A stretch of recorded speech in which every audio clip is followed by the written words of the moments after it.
Bonjour à toutes, bonjour à tous, bienvenue à Jurassic Park, j'espère que vous allez bien.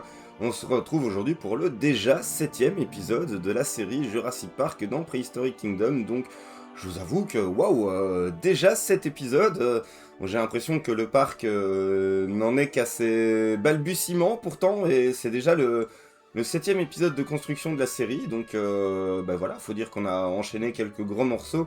Et que, mine de rien, alors que je pensais que cet épisode serait un épisode un petit peu plus court et simple, comme l'épisode du lac des Parasaurolophus et des Brachiosaures qu'on a fait ensemble la fois dernière, eh ben, je dois reconnaître que, en fait, le build m'a pas pris autant de temps que le centre d'accueil des visiteurs, mais j'ai quand même beaucoup chipoté, je dois reconnaître.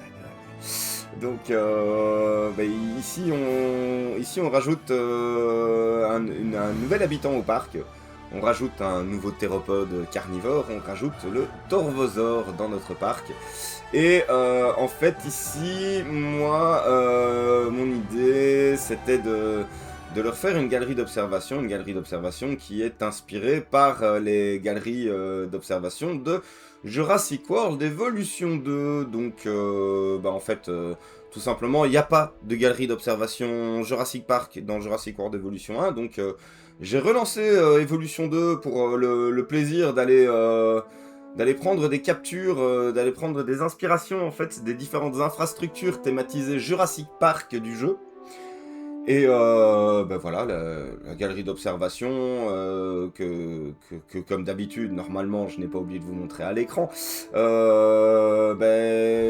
m'a bien plu, et en regardant un petit peu, j'ai vu qu'il y avait un intérieur, et je me suis inspiré de l'intérieur pour plus ou moins reprendre ce layout. Là, je ne sais pas du tout si mon père verra cette vidéo ou pas. Mais là j'essaie de faire mes escaliers, et souvenez-vous, dans le centre d'accueil des visiteurs, les escaliers, j'ai eu du mal. Ici, pour faire ma rampe, pour mes escaliers, mine de rien, j'ai quand même pas mal eu du mal aussi, pour la structure même de mes escaliers aussi, je ne savais pas trop quoi faire. D'ailleurs, au final, là, il y a les escaliers, des escaliers de fer, un couloir étroit et obscur, en ces lieux. Mon dieu, non, Jay, ne commence pas à nous faire du IAM, même si tout le monde sait que obscur, la force est noire. C'est noir comme le château où flotte l'étendard, notre drapeau soit... Oh putain, du calme, Jay, du calme. Mais donc voilà, là ici vous voyez que je galère bien pour faire ma rampe. Au final, je suis content du résultat, je pense. J'ai eu un petit peu plus facile à faire cet escalier-ci que l'escalier du centre d'accueil des visiteurs, on va pas se mentir. Parce que ici, j'ai suivi la grille. Je ne me suis pas posé main levée dans mon infrastructure, mais en vrai, pour faire la rampe, j'ai quand même pas mal galéré. Et je disais donc, je ne sais pas du tout si mon bien-aimé papa regardera cette vidéo un jour, s'il tombera dessus ou pas, mais toujours est-il que voilà, mon cher papa est menuisier, et en fait sa némésis dans son métier, c'était les escaliers. Papa, salut, je te comprends, c'est bordélique. Alors c'est pas du tout le même travail, hein, je sais bien, c'est pas comparable du tout, mais... Oh, comme je te comprends, mon vieux. Oh là là là là. Oh, aïe aïe aïe aïe. Bref, voilà, là je parviens en réutilisant la technique que j'avais utilisée pour le centre d'accueil des visiteurs. Et comme je n'ai pas de petits changements à 45 degrés, à 15 degrés, je ne sais plus. Je sais plus exactement à combien étaient les changements dans le centre d'accueil des visiteurs, mais comme je n'ai pas tous ces petits changements, c'est un petit peu plus simple. Mais regardez-moi ça, le chipotage. En plus, essayer de trouver les bonnes pièces pour parvenir à reproduire le style des rambardes, les rambardes que j'ai remises au-dessus, basées en fait sur la disposition des rambardes. Alors, on ne les voit pas très bien hein, dans Jurassic World Evolution. J'avais même oublié qu'il y avait cette espèce d'intérieur dedans, mais on voit effectivement par où les visiteurs pourraient se déplacer pour se rendre au point d'observation. Et je trouvais ça intéressant de reprendre un petit peu cette esthétique. Donc, au final, vous verrez que le résultat fait nettement moins bunker que le vrai build, en fait. Fait nettement moins bunker que l'inspiration, mais tout simplement parce que ici je l'ai adapté un petit peu au style de notre parc et j'ai regardé aussi à lui donner un peu plus de luminosité naturelle parce que je trouvais que ça, justement, le côté bunker du bâtiment d'origine vient beaucoup du fait que c'est très béton, c'est pas fort vitré, donc on voit pas très bien. Là, je pose les baies vitrées de la base, mais vous allez voir, ça va être très chouette le rendu là. En fait, les visiteurs vont pouvoir observer les dinosaures et depuis le sol et depuis l'étage, et l'étage fatalement leur offre un point de vue plus dégagé dans l'habitat. J'ai essayé d'ailleurs, vous verrez dans les captures et surtout vous verrez en fin de vidéo, j'ai essayé en fait de développer l'habitat de sorte à ce qu'il ait une double lecture, qu'il puisse proposer une expérience vue d'en bas, où on est vraiment au plus proche des dinosaures, avec la possibilité que avec tous des petits aménagements qui ont été faits pour encourager les animaux à venir devant la baie d'observation. Mais dans le cas où les animaux préféreraient vivre leur vie un petit peu plus en retrait dans l'habitat, il y a la possibilité de prendre un petit peu de hauteur et de les observer depuis l'étage de la galerie d'observation.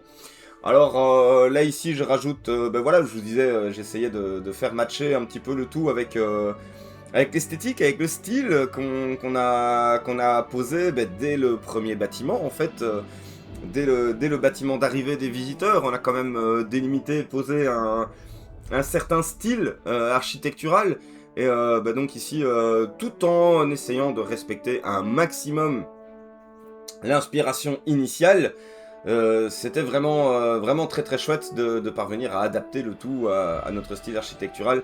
Là par exemple, je pensais juste faire des petites vitres sur le dessus, vraiment comme dans l'inspiration, et au final je trouvais que ça faisait trop... non, ça respirait pas assez à l'intérieur, donc je vais inverser le résultat. J'étais parti sur un élément de 2 de hauteur pour le béton et 1 de hauteur pour le verre. J'ai inversé 1 de béton, 2 de verre avant d'avoir la toiture. Là, on a les petits renforts structurels pour vraiment donner l'impression que tout est nickel à l'intérieur. Hop, mon petit toit de chaume, bien évidemment obligatoire. Là, c'est la petite inversion dont je vous parlais, hein, pour pouvoir venir mettre plutôt des baies vitrées pour avoir quelque chose de beaucoup plus naturel à l'intérieur. En plus, ce qui est chouette, c'est que indirectement, ça permet aux visiteurs qui approchent de la galerie d'observation d'apercevoir des visiteurs à l'étage et donc de se dire « Waouh, il y a moyen de monter, je veux aller voir ». Et en prime, ça permet aux visiteurs qui sont en haut de voir un petit peu aux alentours, et peut-être, vu l'emplacement de notre enclos et de notre galerie d'observation, peut-être même d'apercevoir les brachiosaures au loin par la fenêtre. Donc voilà, j'ai vraiment cherché à exploiter un maximum la luminosité. D'ailleurs là, pareil, hein, pour renforcer la luminosité, je viens mettre cette petite baie vitrée dans la toiture, vraiment pour renforcer. En plus, je trouve que ça donne un côté très chaleureux. Alors là, ça faisait encore fort bunker. J'ai voulu atténuer ce côté bunker en mettant un petit peu des finitions qui rappellent notre centre d'accueil des visiteurs. Donc vraiment pour, comme je vous disais, toujours venir mélanger en fait les différentes idées, les différentes thématiques qu'on a mises en application dans le parc, pour tout simplement avoir un ensemble cohérent, tout en me basant sur les inspirations. D'ailleurs, à propos d'inspiration, voilà, vous avez bien vu, on a fait du Jurassic World Evolution 1, je me suis inspiré des parcs Universal, je me suis inspiré du film Jurassic Park. Malheureusement, Le Monde Perdu et Jurassic Park 3 ne proposent pas des masses d'éléments qui pourraient servir notre projet, hein, d'éléments de ressources visuelles qui font Nublar, qui font parc. Donc du coup, voilà, là j'ai puisé dans Jurassic World Evolution 2 et je suis quand même assez content du résultat en vrai. Et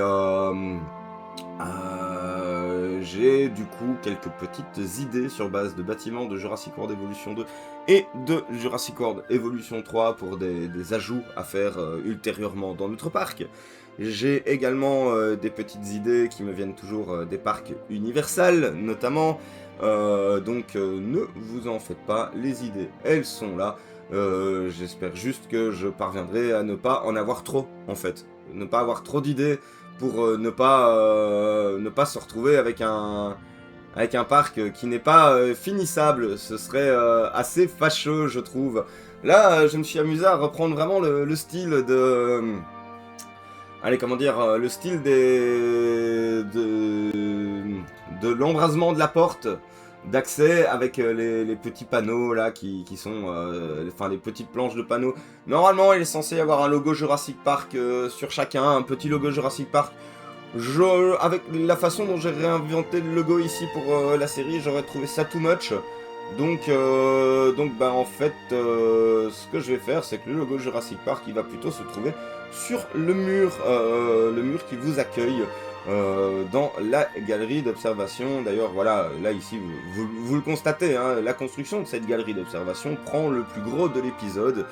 Et en fait, bah, on va pas se mentir, hein, on va rester honnête 2 petites minutes. Hein, elle est très très chouette cette galerie. Moi j'en suis vraiment content. J'ai eu l'occasion de la partager avec quelques confrères qui la trouvent également très sympathique. Donc ça fait plaisir. Donc voilà, construire cette galerie m'a pris du temps, c'est un fait certain. Mais je me suis assuré de la faire de sorte à ce qu'elle soit universelle et réutilisable.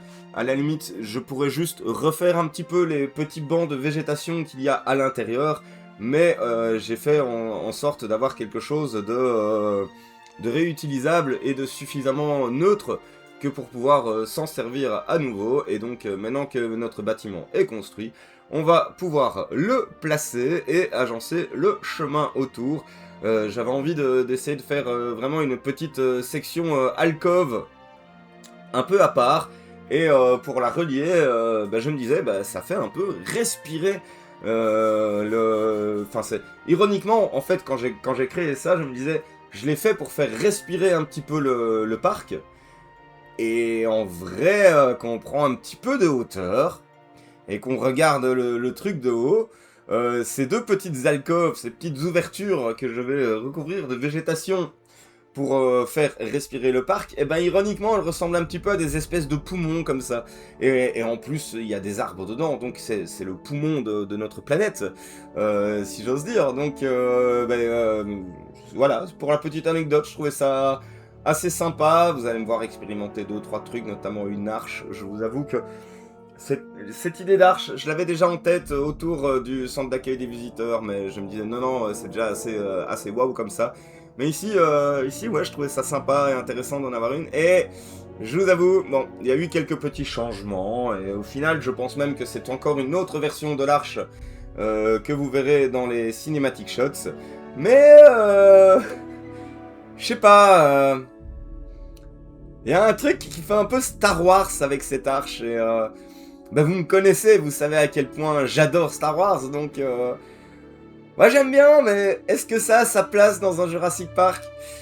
Au final, ouais, je suis quand même content du résultat. Hein. Je suis quand même assez content du résultat quand vous verrez ce que ça donne. Donc on va garder ça, mais voilà, ici il y a une petite coupure. Vous verrez dans les cinématiques shots ce que j'ai fait pour la place, parce que là ici je vais délimiter l'enclos, et je dois vous avouer que voilà, vous ne verrez pas toutes les captures pour l'enclos, parce que quand j'ai terminé mon enclos, j'en étais pas content. Et je l'ai retravaillé hors stream, et en fait, ouais, ici j'ai pas trop compris, et j'ai des dryosaures qui se sont fait la malle, en fait, qui ont apparu comme par magie dans l'enclos dans l'enclos que j'étais en train de construire. Donc voilà, ok, qu'est-ce que vous faites là, vous les gars? Mais voilà, j'étais pas content de mon enclos, je le trouvais trop brouillon, trop random. J'appréciais beaucoup le début de paysagisme que j'avais esquissé sur le début, et j'avais un peu bâclé la fin, donc voilà, vous verrez pas l'entièreté de la construction de l'habitat, mais vous verrez l'habitat et la zone dans les cinématiques shots qui vont arriver d'ailleurs dans moins d'une minute, donc j'espère de tout cœur que cet épisode 7, le réveil de la force, non pardon, qu'est-ce que je dis moi, le réveil de la force, j'espère que ce 7ème épisode de la série Jurassic Park dans Prehistoric Kingdom vous aura plu. J'ai choisi le Torvosaurus parce qu'il vivait au Jurassique, j'aurais dû dire ça beaucoup plus tôt. Voilà, j'espère de tout cœur que la vidéo vous a plu. Si c'est le cas, vous connaissez la musique, hein, vous pensez aux petits commentaires pour me faire votre retour, aux petits likes, aux petits partages, et pourquoi pas à vous abonner à la chaîne pour ne pas rater les prochaines vidéos. Je vous laisse avec les Cinematic Shots, et je vous dis à très bientôt à Jurassic Park. Salut tout le monde!